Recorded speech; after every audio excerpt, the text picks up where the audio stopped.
Pro Football Talk creator, as well as the man who administers PFT Live every day on Peacock, starting off the Florio Flauta that he starts and frequently finishes every single day on that lineup on Peacock.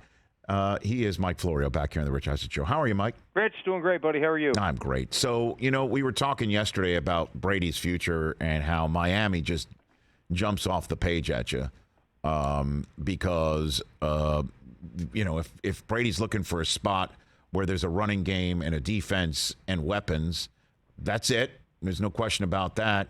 And then we all know that Brady knows how to find Stephen Ross's number and or boat where it's docked. So with those conversations, I'm like, I got to call Florio. So let's give you the floor here. We all know they've said that's two is the future. What do you think about that possibility? Well, first of all, based upon one specific play that I saw in the third quarter of Monday night's game, I would suspect Tom Brady is considering joining the Cobra Kai dojo because he has proven quite adept at sweeping the leg. I saw that. That was quite a moment. That was quite an eye-opener and disappointing to anyone who cares about good sportsmanship and clean, fair play. That aside, speaking of not clean, fair play, that's how the Dolphins lost a first-round pick last year, tampering with Sean Payton and Tom Brady. I was told last week that Miami is definitely on the table for Tom Brady. The question this year is, Rich, will the Dolphins be interested in him? Now, in the past, they've denied interest, and then it turns out that they were. In 2020, Stephen Ross, not long before the Dolphins hosted the Super Bowl that same week, why would he be interested in us? Well, they were interested in him. Last year, they downplayed it. They were going to have him purchase a small piece of the team, and then as the dominoes fell, Payton becomes the head coach at some point in the spring off-season program. Brady ends up playing for the Dolphins. So this whole Tua thing is strange to me because I said this all week. Actions are going to speak much more loudly than words. They can say he's our starter until they pick up his fifth-year option, which they could do right now if they wanted to, or until they sign him to a long-term contract. It's possible they will go in a different direction. I think that after what they went through in 2021 with Deshaun Watson hovering over the team for weeks and what it did to Tua psychologically and emotionally, I don't think they want to put him through that, especially at the time when he's still trying to recover from this concussion. So I think they're being deliberately careful to tiptoe around Tua because they don't want to complicate his situation any more than it already is. But how could you not be thinking about other options if you're the Dolphins? How could you not be? Dolphins fans and specifically the various members of Tuanon get upset when I articulate this, but if you're going to put yourself in a position where you get ragdolled by a 300-pound defensive lineman and you're an average-sized human, i.e. a small quarterback, your head's going to hit the ground. Every time he had a concussion this year, whether it was 2 or whether it was 3, it was his head hitting the ground, not someone hitting his helmet with another helmet. Until that changes, he's going to be at risk for more concussions.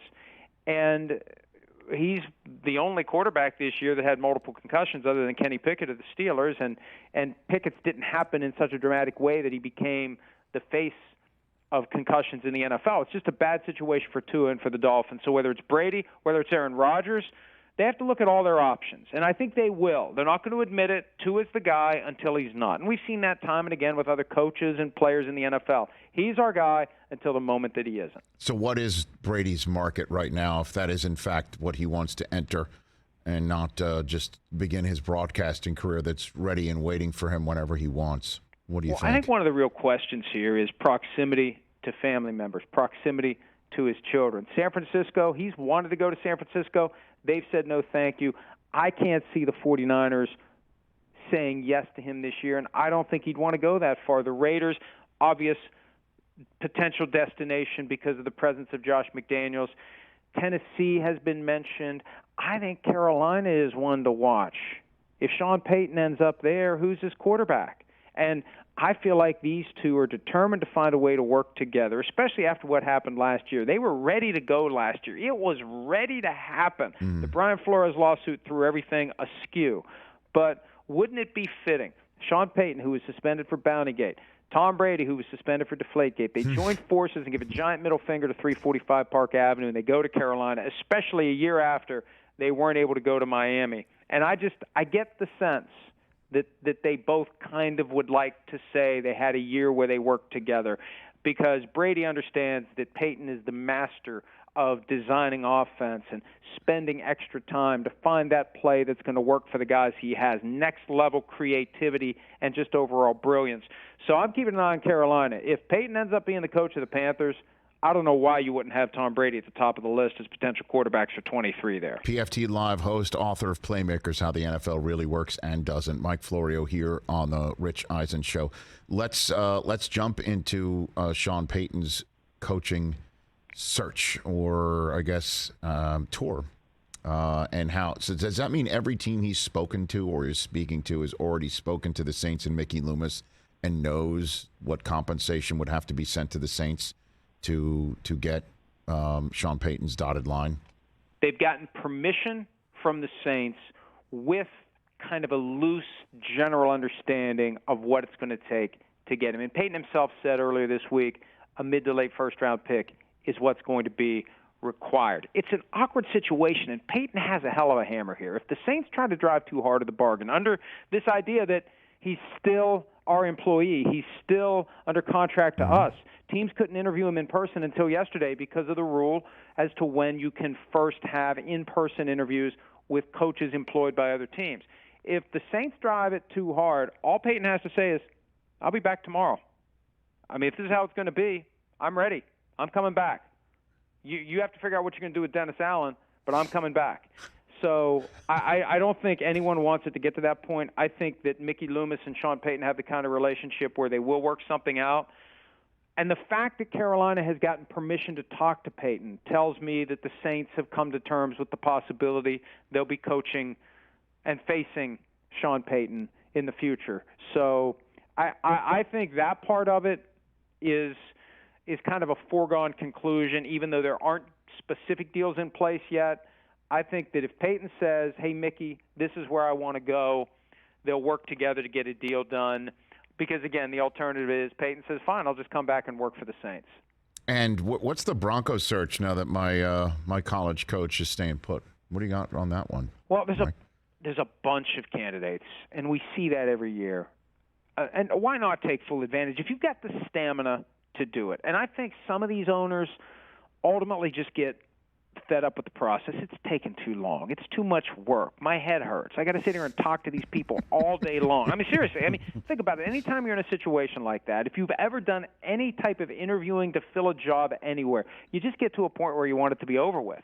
Greg Penner, the CEO of the Broncos and former CEO of Walmart, captain of industry, smart, hardworking, ruthless, brilliant, all the good things, and, you know, some of the not good things that you have to be effective in that job. And I'm not saying that in a pejorative way, but you got to be tough. You got to be rough. You got to be willing to make tough decisions. Casting a wide net, looking at a lot of different people. But, Rich, I'm a firm believer that this time around, the Broncos are not going to hire a coordinator who's never been a coach before, because you don't know and no one knows. And you find out too late that Nathaniel Hackett can't do it, that Vic Fangio can't do it well enough, that Vance Joseph isn't ready to do it. I think they're going to hire somebody with head coaching experience. And, I don't know whether Harbaugh just realized it wasn't going to be him or it just wasn't going to work or the fit wasn't right. I think Harbaugh does want to come back. I'd watch the Chargers next year if Brandon Staley ends up out. But I would be stunned if it isn't someone with head coaching experience in the NFL who ends up as coach of the Broncos. So you think? So you just is it a sixth sense, or you know what the conversations between Harbaugh and my school president were, that if he stays, that this doesn't end the annual footsie? I mean, the contract would, or you just think that Jim still would be tilting at that NFL windmill no matter what? Well, as I said with Tua, actions speak louder than words. When we see the final revised contract with the buyout's the key. If Harbaugh really wants to slam the door, make the buyout $20 million, not $3 million. And it was $3 million this year, and it goes down to, I think, $2.5 million next year. I mean, that's couch cushion money for some of these owners if they really want Jim Harbaugh. So he can make a clear commitment that prevents him from going to the NFL. But when he talks wistfully about the Lombardi Trophy, winning a Super Bowl, what that means, and we'll go try to get a college championship instead. He wants that Super Bowl. I think we've talked about this before. It's Cain and Abel stuff with him and his brother John. John's got a ring, Jim doesn't. Jim wants one. Sometimes it's that simple. Mike Florio, Pro Football Talk here on the Rich Eisen Show. What's your reporting on the time period, however long it was, 30 hours, maybe, 40, between the Jacksonville Jaguars splitting the uprights, or I guess maybe even 70 hours, between the Jaguars splitting the uprights and the Chargers Twitter account tweeting out that they've let Joe Lombardi, the offensive coordinator, and the quarterbacks and passing coordinator go? What's your reporting there on that? Well, I don't think Dean Spanos was ever serious about firing Brandon Staley. And I think that both Jim Harbaugh and Sean Payton would have loved that job to come open, as would anybody else looking for a head coaching job in the NFL. I just don't think Spanos ultimately wanted to do it. You got to buy out Staley. You got to go buy the new coach. It's going to be expensive. It's going to be risky. And you can look at that glass and you can regard it as half full with the Chargers. Now, it was empty enough that Joe Lombardi and Shane Day had to go, which you quickly start chasing your tail on this because, okay, whatever it was that caused them to fire the offensive coordinator and the quarterback's coach, why does that not result in Brandon Staley being fired? Because he's in a position where he could have intervened to try to improve whatever it was they were doing week in and week out, game in and game out. He's ultimately responsible. And you could say, as to Lombardi and Day, well, there were a lot of injuries and maybe Herbert's ribs weren't right for weeks. Okay, fine. If it's an excuse for Staley, it should be an excuse for them. It feels like what Mike Ehrmantraut once cautioned Walter White against, Rich, and you know what it is. No half measures. It feels like a half measure. It does, doesn't it? It does. It just feels like, but I also have to sit here and think that they already know the price tag on Justin Herbert's new contract that's going to be asked for now, right? I mean, like that. If you're Justin Herbert's agent, I mean, how quickly do you call Tom Telesco and say season's over? Let's talk about his new contract after 3 years. I mean, I think it's time. Right? It's just a matter of it. Now, they may want to see what happens with some of these others. Does Jalen Hurts get a new deal? Burrow, obviously. Does Burrow get his deal? The window's open for anyone who has completed 3 regular seasons. Burrow could actually get one now. His season doesn't have to be over. It's as soon as the regular season ends. And I'm waiting for the day that a long-term deal gets done with a guy 3 years in during the playoffs, because you're still carrying that injury risk as the quarterback of the team, and we see how he gets banged around.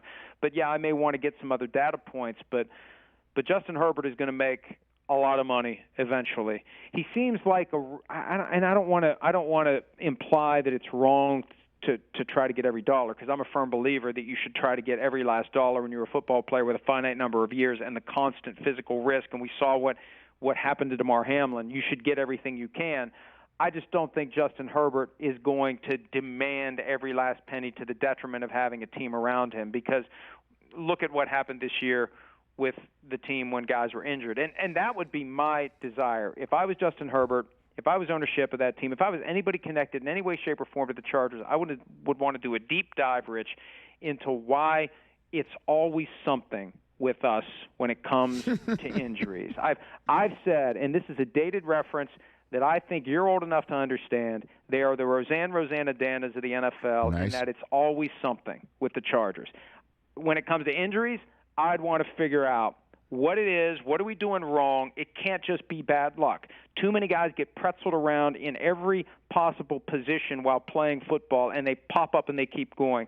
There's something deeper going on with the Chargers, and they need to get it fixed. Well, you went early season SNL. Yesterday, we on this program went Costanza, that, if their instinct is always wrong, do the opposite, and just go up to Sean Payton, the pretty girl at the counter, and say, I'm the Los Angeles Chargers. I have trouble making the playoffs or winning there, and I live with my parents, and see what goes. But that clearly isn't happening. I mean, and we'll see what happens when Justin Herbert signs on the dotted line, because if he doesn't before the season, that would be quite something. That would be another aspect. And that's my last question for you, Mike Florio.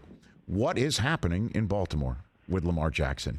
I'm hearing everything, and it's either, yeah, we'll figure it out, or yeah, it's no big deal. He was sick. That's why he wasn't there. Yeah, I mean, he was really hurt. I mean, that's why he didn't play. To, oh my gosh, it's a 5-alarm fire there, and everybody's just putting a smile on their face because that's what they do with that organization. What are you hearing? Well, Mike? I think that things got a little tense behind the scenes last week. The comments that we saw from Sammy Watkins to the Washington Post about playoff time and can Lamar Jackson play, I think there was a belief in the organization and within the locker room, not universally, but some of the players, that this PCL injury is something that a brace could have been applied. He could have gone out. He could have given it a try. When RG3 says, well, I played without an ACL and an LCL, and look at what it did to me, well, it's a fundamental difference. A PCL sprain apparently can't get worse, and it was healing, and they just thought he'd be able to come back. Now, here's my take on it, and it's very simple. If a guy isn't 100% and doesn't have the long-term financial security that he has earned, he has every right to say, I'm already taking enough risk when I'm 100%. I'm not taking an enhanced risk without my long-term financial security. It's fine to say that. The problem is he's part of the reason why he doesn't have his long-term financial security, because the Ravens have been ready to give it to him. And he's been caught up on this 5-year fully guaranteed Deshaun Watson contract, and he desperately needs an agent who can explain to him what you need to do to get a Deshaun Watson contract. The Ravens aren't just going to hand it to him. He's got to finagle away to the open market. He's got to say to the Ravens, I'm never playing for you again. He's got to hope they try to trade him. He's got to try to get multiple teams to the table and hope that one of them gets pushed aside, whips back around and says, how about a 5-year fully guaranteed contract like the Browns did? It's an outlier what happened with Deshaun Watson. But when you don't have an agent, people think that all the agent does is send a few emails to the team and collects 3% of every dollar that's paid. The agent has to tell the player, here's how it is. Here's what your expectations should be. And you know what an agent also does, Rich? Last week when all this stuff's going on, the agent calls people in the media. The agent calls people around the league. The agent calls the team. The agent works hard on behalf of the client to make sure that the client isn't vilified, that the client doesn't come off as the bad guy in all of this. And I think that's how the dust settled on this. That Lamar Jackson got painted as the bad guy. And it's going to be hard for the two sides to repair this. I think what the Ravens are going to do, prediction, yes, non-exclusive franchise tag, which will give him the chance to go talk to other teams. If he signs an offer sheet with another team, the Ravens get 2 first-round picks if they don't match it, or the Ravens could trade him. But at some point, Rich, he's got to negotiate a contract with somebody. At some point, he's got to sit down and say, this is the deal I want to do. And if it's a non-starter, to not have anything but 5 years fully guaranteed, he's never going to sign a long-term deal with anyone. So what you're saying here, right in the middle of January 2023, is the Deshaun Watson contract, when it was awarded to him, and that is a way to say it, from Cleveland, and he signed it, and we were all wondering what the ripple effects were. It did not eventually prevent the Cardinals from securing Kyler Murray's services, or the Broncos from securing Russell Wilson's services long-term and for just this year as well.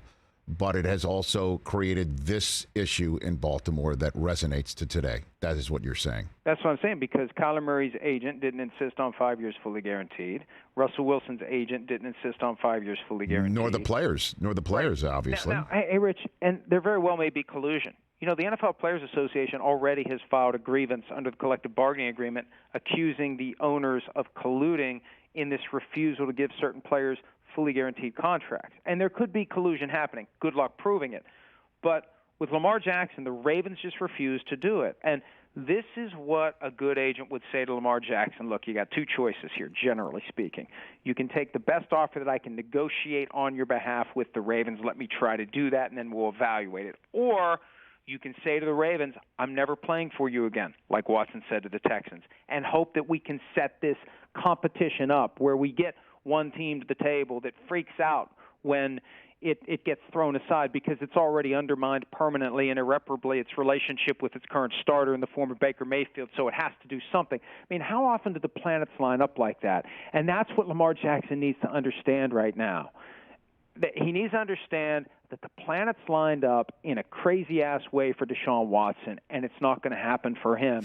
Or it's highly, highly unlikely it's going to happen for him. And so your prediction is Tyler Huntley week 1 or Lamar week 1? I think Tyler Huntley, unless they decide to go after some other veteran quarterback and dramatically change their offense. I mean, there's going to be plenty of veterans out there, but if they want to just continue with the approach that they currently have, I mean, Tyler Huntley did pretty well for himself in the playoff game. No doubt. If he'd only gone low instead of high, who the heck knows what would have happened? Well, that's right. They scored that touchdown to win that game. I think the conversation this week is totally different. Lamar Jackson isn't coming back.